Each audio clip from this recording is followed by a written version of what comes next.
everyone, it's Tina from the Scrap and Rabbit blog, and today I'm going to do a tutorial to show you guys how I made these little buttons.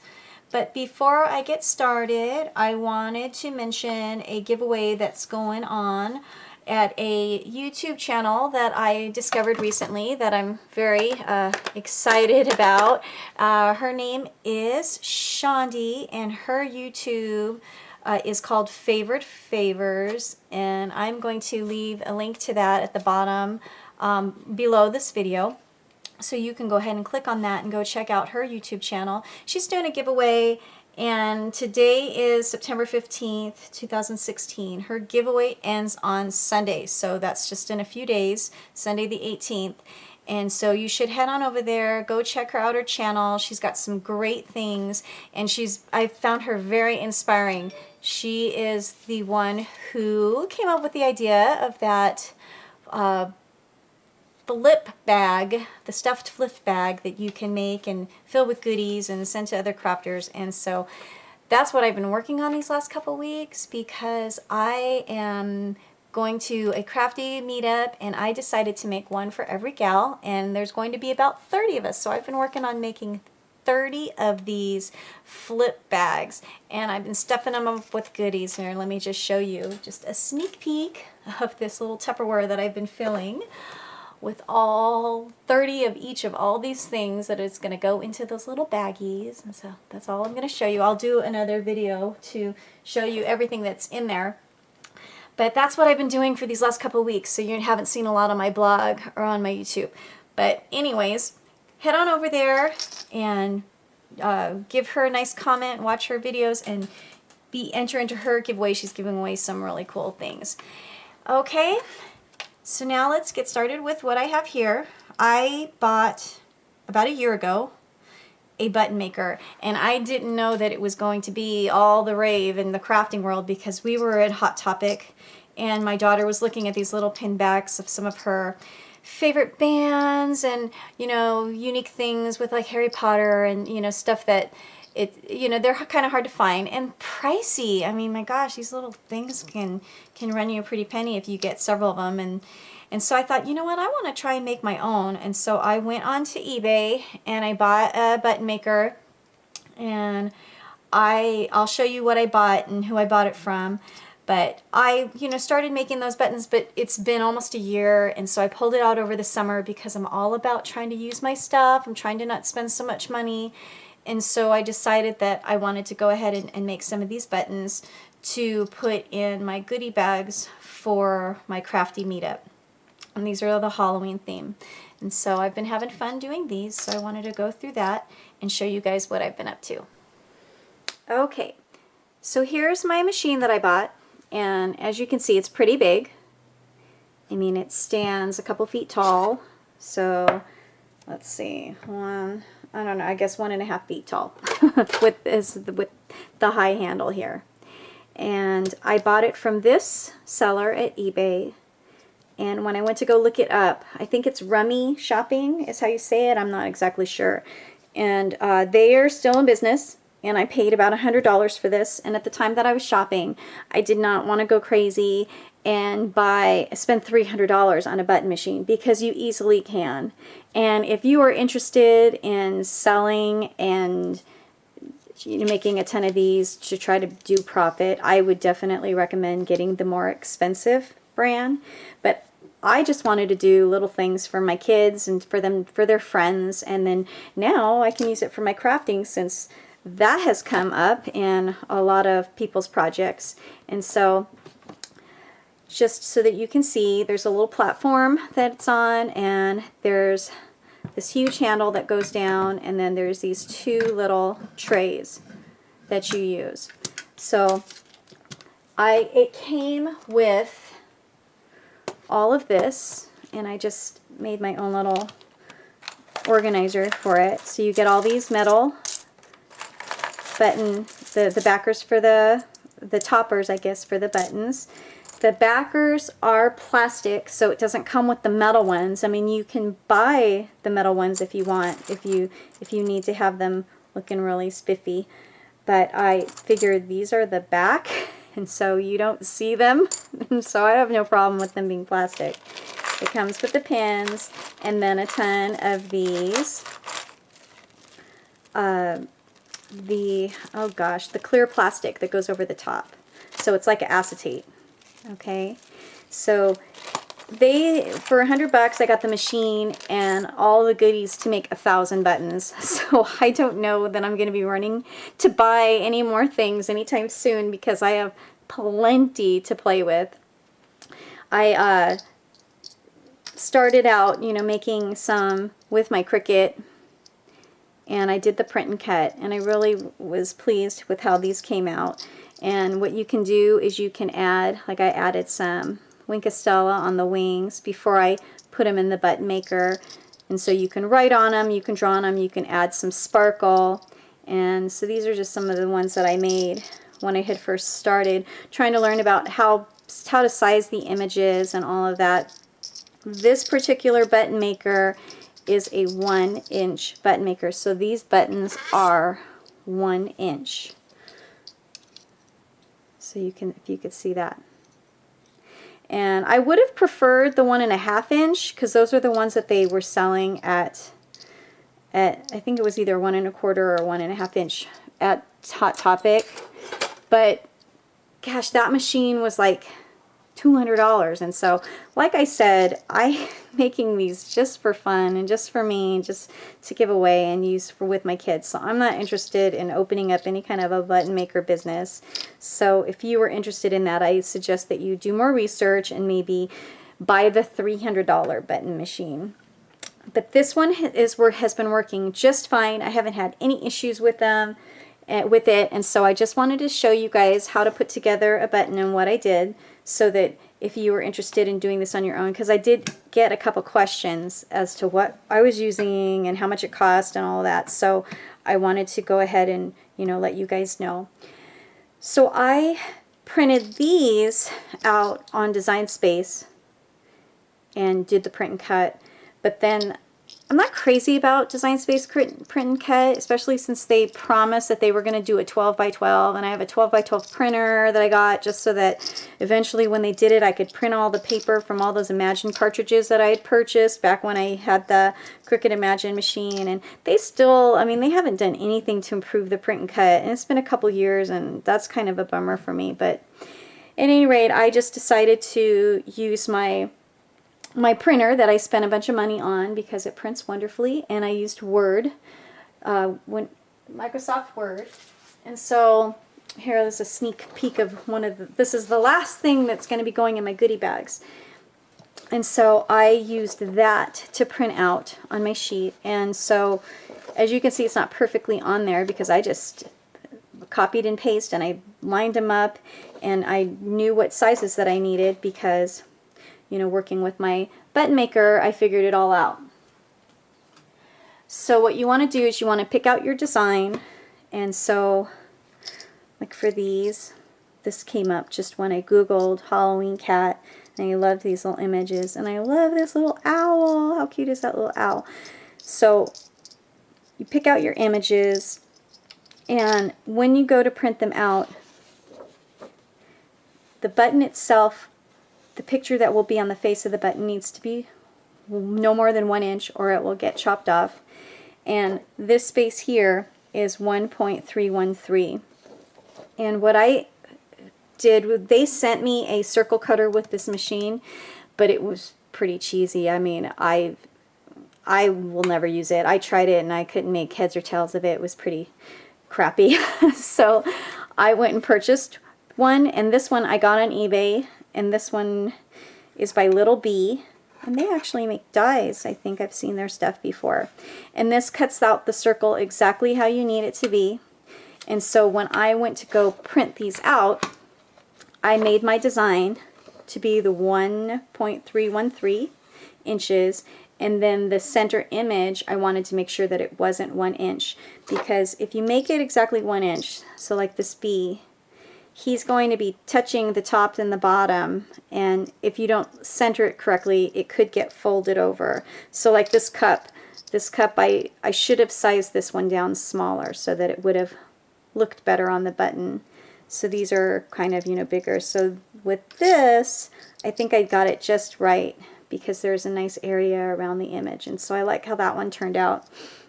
And so to do that, the image should be between 0.8 and 0.9. And then, so that's just shy of the inch, and then it centers. I think this one was 0.8. And I think this one was 0.88 or something like that. But you kind of work it out how you want it, and then you can get an idea of, here's the paper that it's on, and then when it folds over in the machine, that whole area around the outside is going to get tucked under. So you don't want an image bigger than that because it'll get tucked around onto the sides. So that's basically how it looks when you print it out. That's how you want the size to be. So then you have your circle cutter, and once you've printed out all your images, you can just slide it in there, and you just line it up. And this is such a nice punch because, I mean, I can just use my thumb and punches it out. Now that wasn't perfect because I wasn't looking directly over it to get it perfectly lined, but that gives you an idea of how it's going to look. And so that is one way to do it, and I really do recommend that. I tried it with just regular printer paper, and the images aren't as clear as when you buy the paper that goes with your printer. So I have an Epson Artisan printer, and this is the Epson presentation matte paper, and it just prints so much better on this than it does just your regular printer paper, the kind that I buy for the kids for their school projects. And you don't want to do cardstock because from my research and when I went to the different companies' websites and read about what kind of paper to buy, they did not recommend cardstock. If you get one of those heavy-duty machines, then you do the cardstock pretty well, but they recommend just regular printer paper. And let me just go read the specs on this one for you. So let's see. This one's 27 pound. See if I can get it in the frame here. 27 pound. And it's white, and it's presentation paper matte.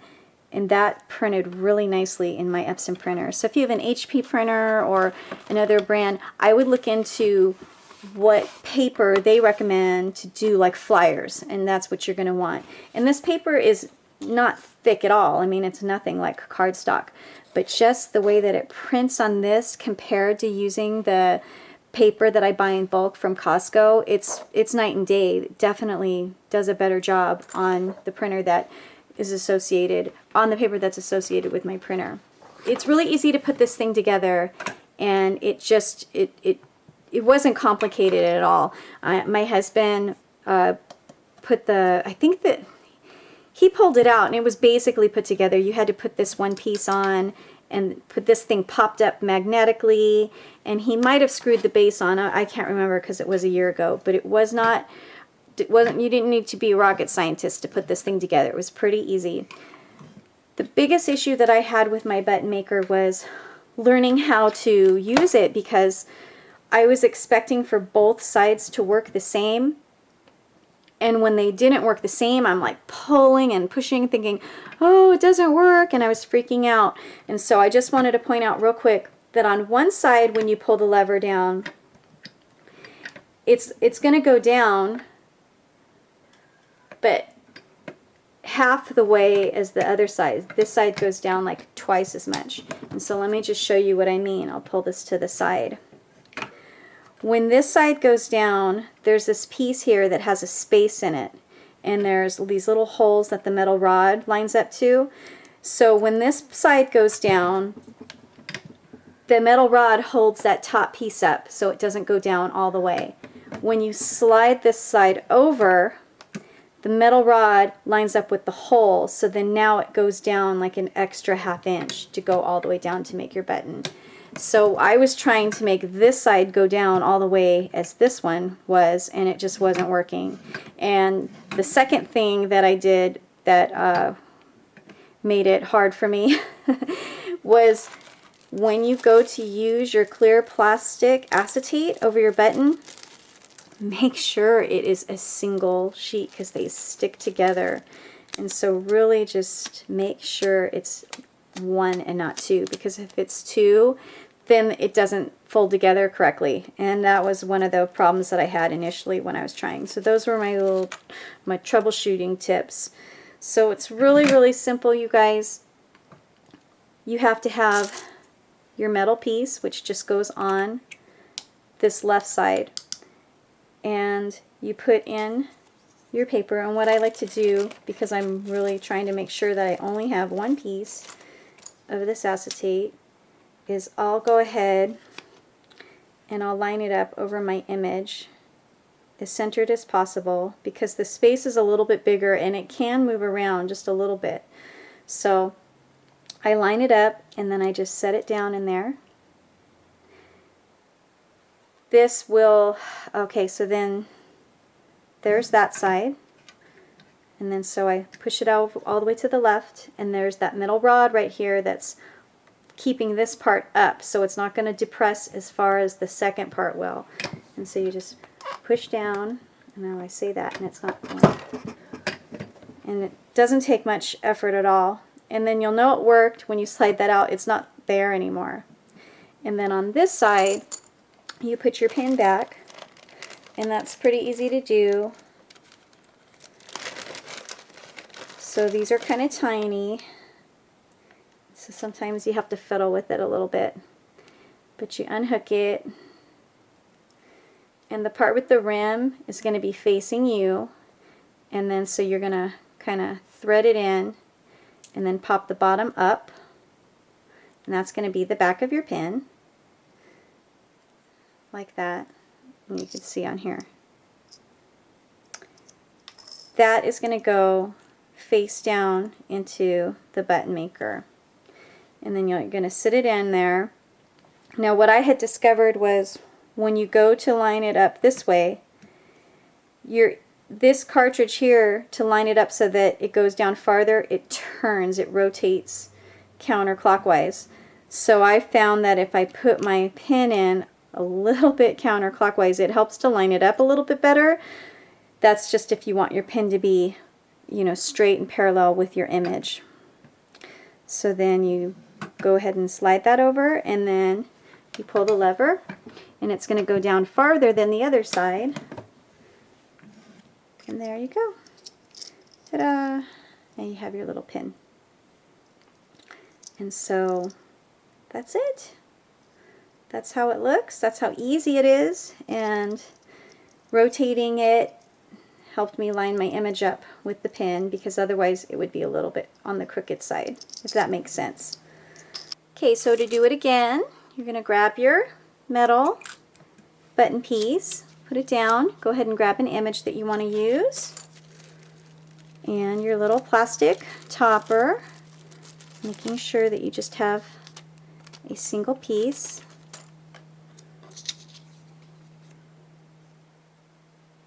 Go ahead and plop it in there, slide it over, pull the lever, slide it over again. Oh, you got to get your back in there, whatever back that you want to use. And they do sell at some of the button maker sites, the ones that, you know, they'll sell the button makers for like $200 or $300. They have all kinds of different varieties of magnets and pendants and different things that you can use. I'm going to rotate it a little bit. Oh, sorry about that. It's got to go in the other way. I'm going to rotate it a little bit as I drop it in so that it'll line up with my image when this turns. Pulling it all the way down. And there it is. So cute. So fun. So that's how you do it, guys. And so if you have any questions, feel free to leave me a comment, and I'll be happy to answer any questions that any advice that I can give you. This I got at eBay too, so they sell these on eBay. from a different seller though. I'm sorry, I don't remember who I bought this one from. But this is the person that I got the machine from. And it came really fast, it worked, and it was reliable, so I'm not sure. I've heard people have had problems with stuff that they've bought, and like I said, I think that if you want to sell, I think that you should invest in the $300 machine. But I am happy with the ones that I've made. I think that they turned out really cute, and they work just fine for what I want to do. And I can stick them in pocket letters, I can put them in my little flip bags, I can, you know, give them to my kids to wear. They can put them on their backpacks, and then if they fall off and lose them, it's not any kind of a crying loss. I could just make another one because I have a ton of these things to make. Okay guys, well, happy crafting, and I'll make another video when I get all my goodie bags done. Okay? Have a great day. Bye.